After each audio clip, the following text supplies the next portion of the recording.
यह है गजासुर, एक ऐसा भयंकर असुर जिसकी शक्ति से देवता तक कांप उठते थे। उसका विशाल शरीर, जलती हुई आंखें और विनाशकारी क्रोध पूरे ब्रह्मांड के लिए एक अभिशाप बन चुका था। जब माता दुर्गा ने महिषासुर का वध किया, उसी क्षण उसके पुत्र गजासुर ने प्रतिशोध की भयंकर शपथ ली। उसके हृदय में सिर्फ विनाश की आग जल रही थी। अमर होने की चाह में गजा सदियों की कठिन तपस्या से प्रसन्न होकर स्वयं शिवा उसके सामने प्रकट हुए। पूरा ब्रह्मांड उनकी दिव्य आभा से चमक उठा, लेकिन गजासुर बेहद चतुर था।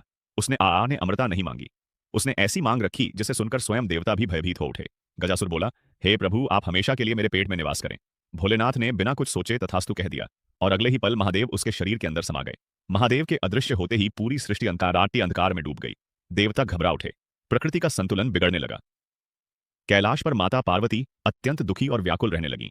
उनके नेत्रों से आंसू बहने लगे, क्योंकि महादेव अब उनके पास नहीं थे। तब माता पार्वती ने सृष्टि के पालनहार विष्णु से सहायता मांगी, और श्रीहरि ने इस संकट को समाप्त करने के लिए एक अद्भुत लीला रची। भगवान विष्णु ने महादेव के परम भक्त नंदी को एक दिव्य नृत्य करने वाले बैल का रूप दिया, जिसकी सुंदरता देखकर हर कोई मंत्रमुग्ध हो जाए।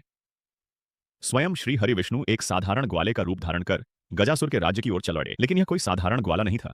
गजासुर के दरबार में पहुंचकर उस ग्वाले ने अपनी बांसुरी से ऐसी दिव्य धुन छेड़ी कि पूरा राक्षस राज्य सम्मोहित हो गया। अपने आराध्य शिव के वियोग में तड़प रहे नंदी ने उस दिव्य संगीत पर ऐसा भक्तिमय नृत्य किया कि स्वयं गजासुर भी भाव विभोर हो उठा। अत्यधिक प्रसन्न होकर गजासुर बोला, मांगो ग्वाले, तुम्हें क्या चाहिए? उसे बिल्कुल अंदाजा नहीं था कि अब उसका अंत निकट आ चुका है। तभी उस ग्वाले ने मुस्कुराते हुए अपना असली रूप दिखाया। वह कोई और नहीं बल्कि स्वयं विष्णु थे। श्री हरि बोले, यदि वचन दिया है तो अपने उदर से महादेव को मुक्त करो। यह सुनते ही गजासुर समझ गया कि अब उसकी मृत्यु निश्चित है, लेकिन अपने वचन की मर्यादा, और अगले ही क्षण दिव्य प्रकाश के साथ महादेव बाहर प्रकट हुए। मरते समय भी गजासुर के मन में महादेव के प्रति अपार भक्ति थी। उसने हाथ जोड़कर अपनी अंतिम इच्छा प्रकट की। गजासुर बोला, प्रभु, मेरे शरीर को पवित्र कर दीजिए। युगों बाद एक दिन क्रोध में आकर शिवा ने अनजाने में अपने ही पुत्र गणेशा का सिर धड़ से अलग कर दिया। तब महादेव के गण उत्तर दिशा के घने जंगलों में पहुंचे, जहां उन्हें गजासुर का सुरक्षित दिव्य मस्तक प्राप्त हुआ। उस दिव्य मस्तक को भगवान गणेश के शरीर से जोड़ दिया गया, और उसी क्षण प्रथम पूज्य गणपति का जन्म हुआ। यह कहानी हमें सिखाती है कि सच्ची भक्ति कभी व्यर्थ नहीं जाती।